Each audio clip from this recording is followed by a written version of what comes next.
Hey guys, Alex here, Case is behind the camera, and as you can tell by this enormous trailer, we're back here at the Honda facility in Southern California. We took our Ram 2500 Cummins, drove it out here with our Iron Bull trailer, and we just picked up this Kawasaki Mule, so stay tuned to TFL Off-Road. That was obviously not from Honda, but we picked that up separately. We picked that up separately. We channel. picked up a BMW engine down in San Diego, and now we're here at Honda doing a little bike swap. So if you've been watching the channel the past few months, you probably know this bike pretty well. It's the Honda Navi, and I made a video from here actually when we drove this to Moab and then back to Colorado. Now we brought it back, and we're gonna take a tour through Honda's facility and check out the two bikes we're picking up today. Absolutely. And so if you're interested in what we've done with the Navi, Alex went on the initial ride event when this was launched and did a review of the bike, so that's up on the channel. We also recently did an MPG video on it, comparing it to the Honda Monkey, and we've even, well, you've even ridden this briefly in Moab, which was it's kind of interesting. So all those videos are already on the channel. And now, should we reveal to them what we're picking up? Let's show them, but we'll save talking about it until we get through the rest of the shop, because we'll save something for the end. So give them a quick peek real quick. So first off, we have the CBR 500R, and pretty cool bike. This is definitely more Alex's territory. He's the full fairing bike guy. And then the Grom. You're showing them too much. You're showing them too much. And also, of course, a new Grom. So this is the 5-speed Grom. We're gonna do comparisons with this against the Monkey, not only to compare whether you might wanna buy a Monkey or a Grom, but the Monkey that we have has the old 4-speed powertrain, so we can do some different comparisons to show some of the differences practically with riding one of the newer 5-speed mini motos versus one of the old 4-speeds. We've got a lot planned with this, so we'll touch back on these bikes in a second, but look at this shop. It is shop goals, if you ask me. If the TFL shop looked like this, I would be extremely happy. But yeah, they said they're reorganizing some stuff, and so this is messy to them. Yeah. But this is beautiful to us. But there's a lot of bikes here. So they've got like a collection of bikes that are going out to the motorcycle shows right here. We've got some Rebels, some Africa Twins, ADV 150s, Goldwings. Pretty cool.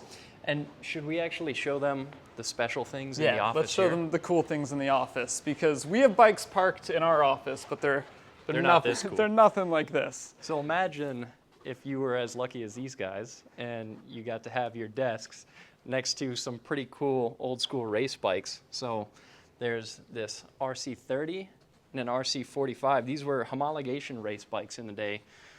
They made very few of these. I think 3,000 of the RC30s. It's a 750 V4. And both of these bikes, 750 V4, is rated at around 120 horsepower, so pretty mean for back in the day. Just really cool to see these old school bikes still kicking around their shop. Yeah. I would love to be able to work with these kicking in the background. Yeah, we've got some cool bikes in our office, but it's not that cool. It doesn't do it compared to this. Let's keep walking through the shop a little bit. Let's check out the rest. Something pretty cool I saw. So last summer we had one of these bikes that Honda lent us, the CB500X.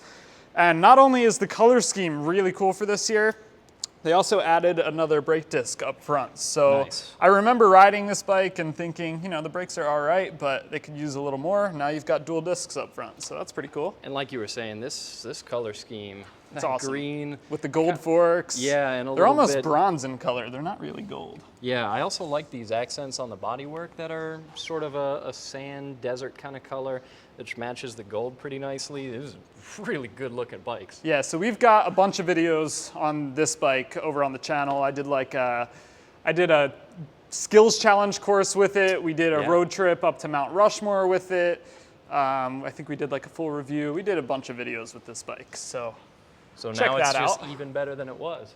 And then we get to all the Navis. Look at this. So we've got some Navis here that just got back from a show. Alex's favorite. You used to have one of these. I had the older version of this that wasn't fuel injected, but man, would I love to own one of these again. I totally regret selling mine. I've been looking for another one of these fuel injected, and they're just like crazy what people are asking for them right now. But check that out. Check engine light on a pit bike. Wow. That's cool, right? And I like that it's got fairings, the plastics in the same style as the bigger dirt bikes. Even the frame. So my old one had like a tubular frame, but this frame, if you pan over to the 450 over there. It's pretty much the same frame design, just shrunk down. It's really cool. That is really cool. And of course, not only do you have Navis and you've got a little 110, but you've got some Super Cubs in this super cool flat paint. I mean, that with the red seat, really funky look to it. Yeah, check out all the tires over here. They got their own tire changing machine, obviously. Lots of dirt bike tires ready to go for their whole fleet. Some repairs being done on these bikes over here. And then some of these apparently are race team bikes. There's also some press bikes kicking around. You can see a couple different color Navis, a bunch more Navis. Yeah.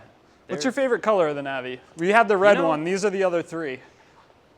I kind of like this, I don't know what you would call this Nut color. brown is what they Nut call brown? Okay, yeah, sure. Yeah, That's I like my this favorite, brown too. color. I like that they threw in a little bit here, so you've got some contrast, some black around some more of the body color. That's a pretty good looking setup. A really impressive shop. Something else that caught my eye, because I'm the classic bike guy, there's a really cool CB 400 over here.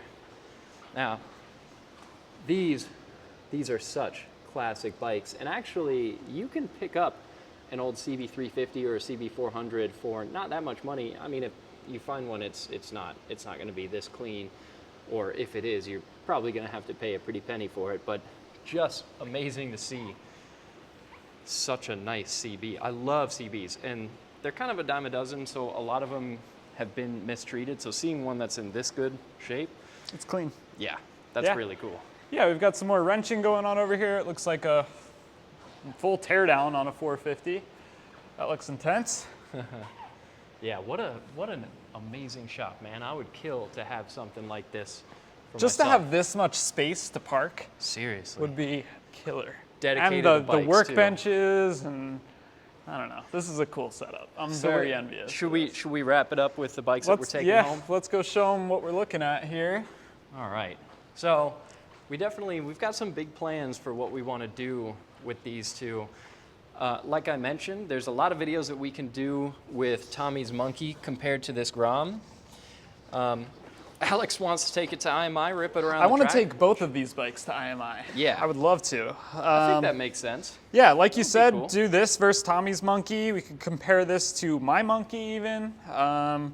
And I'd like to, if possible, if any of you have a second generation Grom, I think it'd be really cool to do a second gen versus third gen Grom. So. Yeah, absolutely. Drop us a comment, let us know. I mean, if you're around Colorado, we'd be happy to meet up, talk to you about what your experience has been like with the Grom and compare it to this new Grom. And then I'm going to leave to you to decide what to do with the CBR, because again, full-fairing bikes. This is a bike that I would like style. to take to IMI. I think we'll make it happen. But at the same time, it's a parallel twin. It's a really cool looking bike. It's not like your full tucked in race position. It's still a comfortable street bike. So I think we'll do, our general road test with it and do a full review on it. Hopefully bring it to IMI and see what else we can compare it to. Yeah, that sounds good to me. Yeah, we're pretty familiar with the motor already since it's the same out of the 500X. Even the dash looks pretty much the same as that 500X. So it's just a new riding position, new bodywork, and it's a different bike, but we kind of know what to expect from it. Nice. So that's that. Yeah, Expect more videos coming on these two motorcycles very soon. Yeah, we're going to get on the road. We're going to load these up, strap them down. But yeah, expect to see full reviews and comparisons with both these bikes in the near future. Big thanks to Honda for not only lending us these bikes, but letting us kind of interrupt their workday and take a tour of their shop and geek out over all the bikes in here. So thanks for watching. Don't forget to head on over to tfl-studios.com, and we'll catch you in the next video.